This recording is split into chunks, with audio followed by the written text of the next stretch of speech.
नमस्कार दोस्तों, आप सभी को करवा चौथ की ढेर सारी शुभकामनाएं। आज की वीडियो में हम जानेंगे कि चंद्रमा पूजन हम कैसे करते हैं और चंद्रमा को अर्घ लगाते समय हमें क्या बोलना चाहिए। साथ ही हम जान लेंगे कि पति पूजन हमें कैसे करना चाहिए। तो सबसे पहले जहां हमें चंद्रमा दिख रहा है अच्छे से, उस जगह पर आ जाना चाहिए और उसके बाद में जो थाली हमने तैयार की है, दिया उसमें लिया है, उस दीपक को हम जला लेंगे। दिया जलाने के बाद जो हमने करवा लिया है, मिट्टी का जो करवा हम लेते हैं कथा जब सुनते हैं उस वक्त, तो जो आपने उसके ऊपर मिठाई रखी है या फिर आपने जो भोग बनाया है उसका कुछ टुकड़ा है वो तोड़ करके, और इस जल में जो जल भी हमने उसी वक्त भरा था उस जल में हम डाल देंगे। और उसके बाद में हमने जो कहानी सुनी थी उस वक्त, जो अनाज के दाने हाथ में लिए थे, वह दाने भी गेहूं के या फिर चावल के, वह भी हम इस जल के अंदर ही डाल देंगे। तो इस तरीके से हम कलश को तैयार कर लेंगे। उसके बाद में हमें चंद्रमा का पूजन करना है।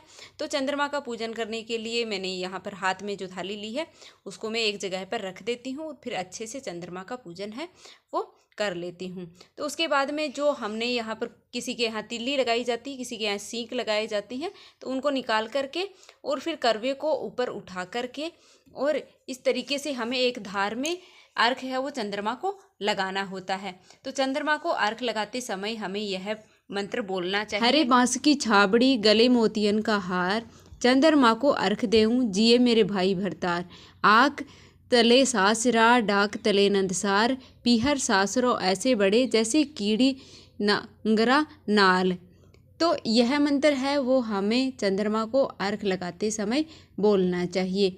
या फिर आप ऐसे भी बोल सकते हैं, सोना किसी सांकली, मोतियाँ को सुहार, चांद सूरज का अर्घ देऊं, जियो मेरे वीर भरतार। इस तरह से भी आप है वो बोल सकते हैं। तो इस तरीके से हमें प्रेम पूर्वक अर्घ है वो एक धार में लगाना है। उसके बाद में जिस जगह पर हम खड़े हैं उसी जगह पर हमें 3 परिक्रमा करके और चंद्र देवता को प्रणाम करना होता है। तो चंद्र देवता को प्रणाम करने के बाद हमें पति पूजन करना होता है और छलनी से चंद्रमा को देखना होता है। तो पहले हम छलनी से चंद्र देवता के दर्शन कर लेंगे। तो इस तरीके से दीपक रख के और हमें चंद्र देवता के दर्शन करने होते हैं। ध्यान रहे कि प्लास्टिक की आपकी छलनी नहीं होनी चाहिए, अन्यथा वह जल जाएगी। तो इस बात का आपको ध्यान रखना चाहिए। तो इस तरीके से आपको चंद्रमा दिख रहे होंगे, छलनी से हम चंद्रमा को देख लेंगे। और उसके बाद में हम पति को देखते हैं। तो चंद्रमा को देखने के बाद हम अपने पति के दर्शन है वो छलनी से कर लेते हैं। तो इस तरीके से हमें अपने पति को सामने करके और दर्शन है वो कर लेने चाहिए। और ध्यान रखना चाहिए कि हमारा मुंह है वो पूरब की ओर है होना चाहिए। उसके बाद में चंद्रमा की आरती हम कर लेंगे और चंद्रमा को तिलक हम कर देंगे। रोली जो होती है उसकी छींटे लगा करके अक्षत अर्पित कर देंगे। और उसके बाद में हम अपने पति की आरती कर लेंगे और तिलक लगा करके, और तिलक हम लगा करके और इस तरीके से पूजन हम कर लेंगे। अक्षत अर्पित कर देंगे और तिलक लगा देंगे।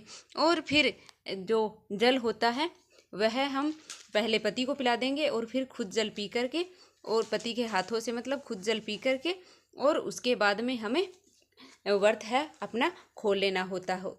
जो मिठाई और दिया है वह हमें छत पर या फिर आंगन में, आप जहाँ भी पूजा कर रहे हैं वहीं पर हमें छोड़ देना होता है। मिठाई भी हम यहीं पर रख देंगे। सुबह पक्षी वगैरह हैं वो इसको खा लेंगे। फिर हमें समायाचना है वो चंद्रमा से करनी होती है। हमसे पूजा में कोई भूल चूक हुई है उसके लिए। तो इस तरीके से हम सुख समृद्धि का आशीर्वाद लेकर के चंद्रमा से और पूजा पूर्ण करते हैं।